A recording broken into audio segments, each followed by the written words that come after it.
bahwa Saudara LAZ selaku Bupati Lombok Barat periode 2025-2030 memerintahkan Saudara LRI selaku Kepala Dinas Pekerjaan Umum, Penataan Ruang dan Penataan Kawasan Permukiman Lombok Barat untuk membantu Saudara SUD selaku Direktur Utama PT AMGM Lombok Barat untuk memperoleh paket proyek pekerjaan di Dinas PUPR Lombok Barat tahun anggaran 2025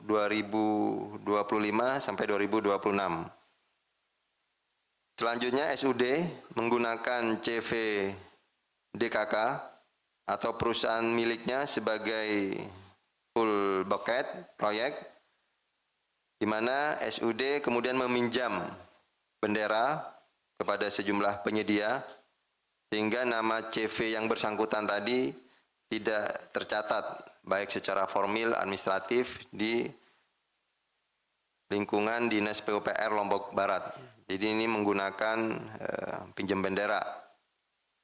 Hal tersebut dilakukan SUD agar CV DKK tidak tercapture atau diketahui oleh publik, sehingga ini memang modusnya disengaja untuk menghindari diketahuinya afiliasi-afiliasi perusahaan yang diduga masih ada hubungannya dengan kepala daerah. Bahwa kemudian SUD mengirim list paket proyek pekerjaan Dinas PUPR Lombok Barat beserta nama-nama penyedia yang akan mengerjakan paket proyek pekerjaan tersebut ke Kadis PUPR. Dalam proses teknisnya, panitia PBJ menambahkan adanya surat dukungan bagi calon vendor terkait kepemilikan alat tertentu atau supplier yang akan menunjang kesanggupan dalam pengerjaan proyek. Jadi ini syaratnya dibuat-buat, adanya surat dukungan gitu, sehingga kemudian yang peserta tender yang lain tidak bisa memenuhi persyaratan tersebut atau istilahnya dikunci dengan persyaratan tertentu. Para penyedia tersebut kemudian berhasil dimenangkan untuk pekerjaan proyek Dinas PUPR senilai total 17,9 miliar. Ini baik terdiri dari pekerjaan yang dilakukan dengan tender maupun PL atau penunjukan langsung. Rinciannya adalah sebagai berikut. Untuk kegiatan proses tender itu ada 4 proyek, yaitu yang pertama rehabilitasi Taman Kota Gerung. Ini kalau rekan-rekan browsing itu ini menjadi tempat ikon yang di Lombok Barat. Ini senilai 2,3 miliar. Kemudian yang kedua ada rehabilitasi Taman Kota Gerung tahap kedua tahun anggaran 2026 senilai 4,3 miliar.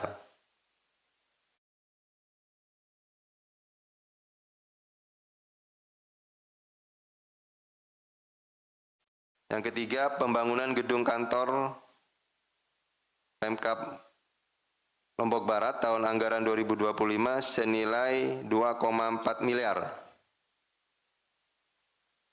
Yang keempat, renovasi gedung kantor Bupati Lombok Barat senilai 1,7 miliar. Kemudian untuk proses paket proyek yang ditunjuk langsung, ini ada 3 proyek.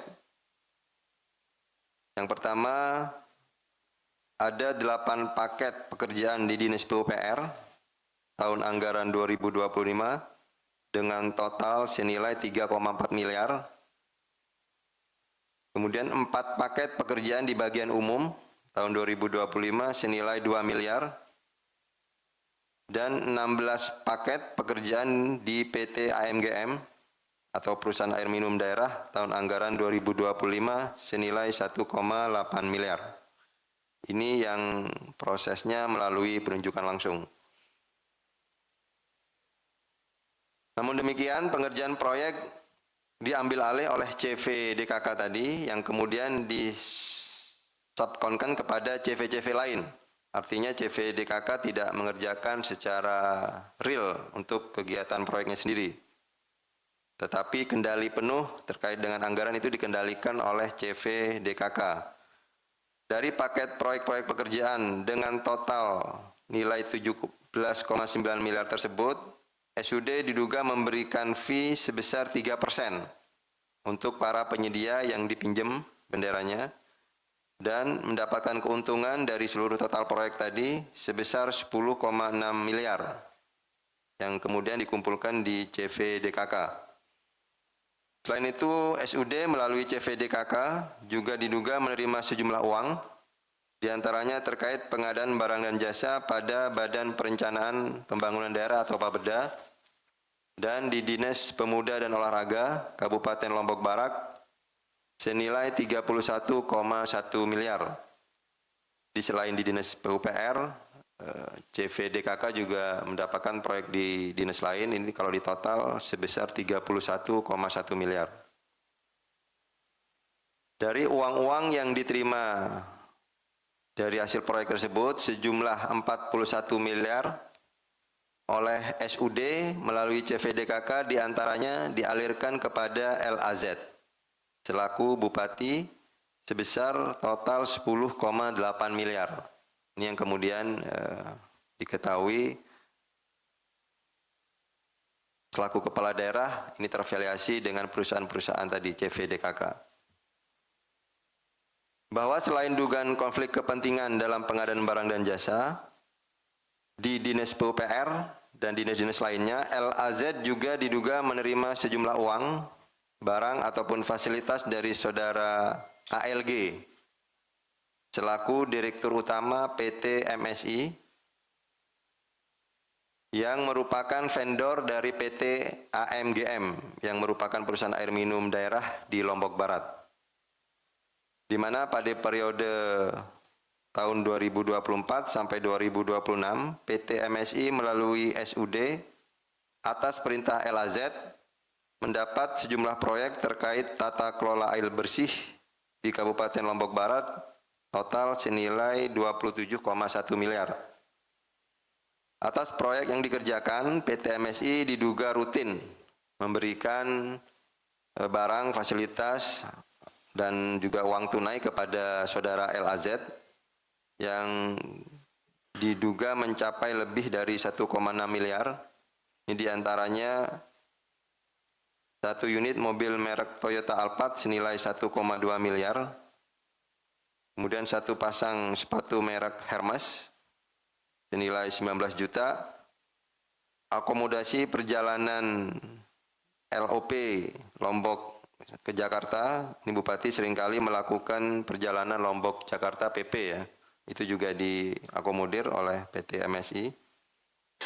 Kemudian ada uang tunai yang juga turut diamankan, ini ada sekurang-kurangnya sebesar 380 juta.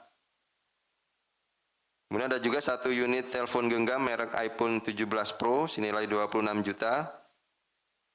Dan juga ada tercatat satu ekor sapi kurban senilai 17 juta.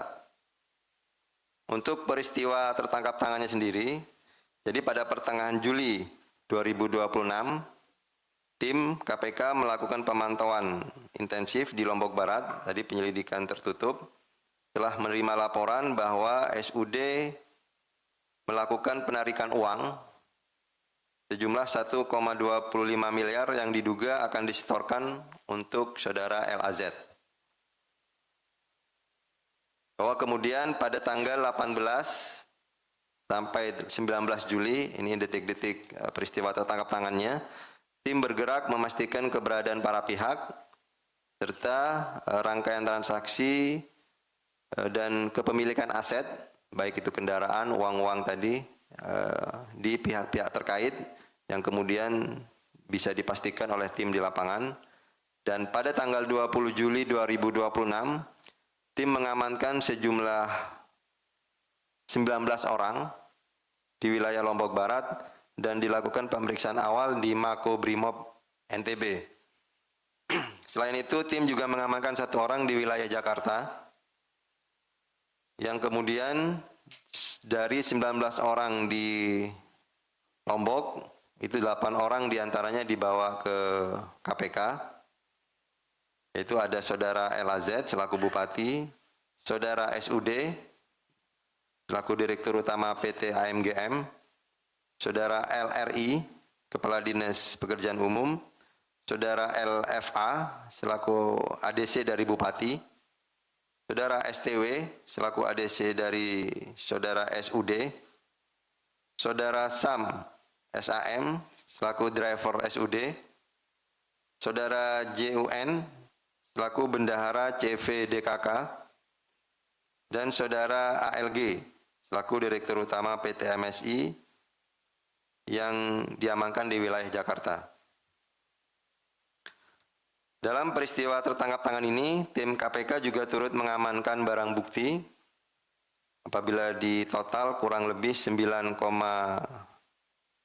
miliar, 9 miliar 60 juta ya. Dengan rincian sebagai berikut.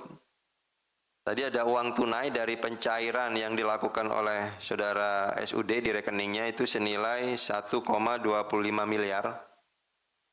Kemudian ada uang tunai di rumah Saudara JUN selaku Bendahara CVDKK itu ada sekitar diamankan 20 juta. Uang dalam rekening CVDKK sendiri itu ada senilai 489 juta. Kemudian turut diamankan juga sertifikat ini kepemilikan aset dari Saudara LAZ senilai 2,75 miliar. Satu unit mobil merek Toyota Alphard ini juga diamankan kalau dinilai sekitar 1,225 miliar. Ada juga barang bukti kwitansi pembelian tanah milik istri LAZ senilai 3,325 miliar. Dari barang bukti tersebut ini yang nanti akan dikembangkan dalam proses penyidikan berikutnya oleh tim penyidik.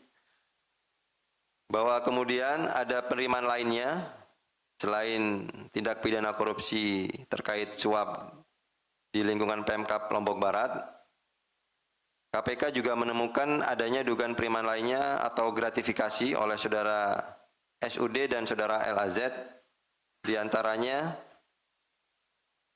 tahun 2025 diduga terdapat permintaan pengumpulan uang dari Saudara LAZ di momen menjelang Lebaran, ini kurang lebih 500 juta sampai 750 juta. Selanjutnya masih di tahun 2025, SUD meminta bantuan Saudara LRI selaku Kadis PUPR untuk mengumpulkan uang fee dari proyek Dinas PU dan digunakan untuk kepentingan Bupati yang dikelola oleh Saudara SUD secara cash. Kemudian pada bulan Maret 2026, SUD juga menerima uang sebesar 250 juta dan pada April 2026 menjelang Lebaran, Kadis PUPR melalui saudara drivernya juga memberikan 100 juta kepada Saudara SUD. Dari uang-uang yang diterima LAZ, diduga banyak digunakan untuk pembelian aset dalam bentuk tanah dan bangunan. Ini juga nanti jadi fokus aset recovery oleh tim penyidik. Bahwa selain LAZ dan SUD, Saudara LAZ dan SUD juga menempatkan uang sebesar 2,25 miliar di SSM. Ini rumah sakit di Lombok Barat dengan modus pembelian saham atau kemudian dibungkus lagi dengan istilah uang operasional Bupati. Ini juga masih akan terus didalami aliran-aliran dan sumber dananya, serta keterlibatan para pihak di rangkaian dugaan tindak pidana korupsi yang terjadi. Selanjutnya, berdasarkan bukti permulaan yang sah, kecukupan 2 alat bukti, KPK kemudian menaikkan perkara ini ke tahap penyidikan dan menetapkan 3 orang sebagai tersangka, yaitu Saudara LAZ selaku Bupati Lombok Barat periode 2025-2030, Saudara SUD selaku Direktur Utama PT AMGM, yang ketiga Saudara ALG selaku pihak swasta, yaitu Direktur Utama PT MSI. Terkait dugaan kebenturan kepentingan dalam pengadaan barang dan jasa, Saudara LAZ bersama-sama Saudara SUD disangkakan telah melanggar ketentuan Undang-Undang Tindak Pidana Korupsi pasal 12 huruf I Selain itu, terkait dugaan suap dalam pengadaan barang dan jasa di lingkungan Pemkab Lombok Barat, Saudara LAZ bersama-sama dengan Saudara SUD juga sebagai penerima dilapis dengan sangkaan pasal 12 huruf A atau huruf B dan atau pasal 12 B besar. Sementara terhadap Saudara ALG sebagai pihak pemberi, disangka telah melanggar ketentuan dalam pasal 605 atau 606 ayat 1 huruf A atau huruf B Undang-Undang Nomor 1 Tahun 2023 tentang KUHP yang baru tahun 2026. KPK selanjutnya melakukan penahanan terhadap para tersangka untuk 20 hari pertama terhitung hari ini tanggal 21 2026 sampai dengan 9 Agustus 2026. Penahanan dilakukan di Rumah Tahanan Negara, Rutan Cabang Gedung Merah Putih KPK. Terakhir, dalam kesempatan ini kami menyampaikan apresiasi dan terima kasih kepada pihak-pihak yang telah mendukung penanganan perkara ini, khususnya kepada rekan-rekan Brimob NTB, Angkasa Pura I, dan insan pers serta seluruh masyarakat Indonesia. Selain itu, KPK juga mengimbau kepada masyarakat agar berhati-hati terhadap oknum-oknum yang mengatasnamakan atau mencatut baik secara individu atau lembaga KPK untuk dapat mengurus penanganan perkara-perkara di KPK. Ini biasanya kerap terjadi dan kami sering mendapatkan laporan ketika ada peristiwa tertangkap tangan. Itu biasanya pihak-pihak sudah mulai bergerilya dan kami pada kesempatan kali ini mengingatkan, dan ini tolong rekan-rekan juga menyampaikan sebagai edukasi ke masyarakat, bahwa kami baik secara individu dan lembaga tidak pernah atau tidak akan menerima pengurusan perkara selain dalam konteks penegakan hukum, baik itu di pengadilan maupun dalam konteks penyidikan.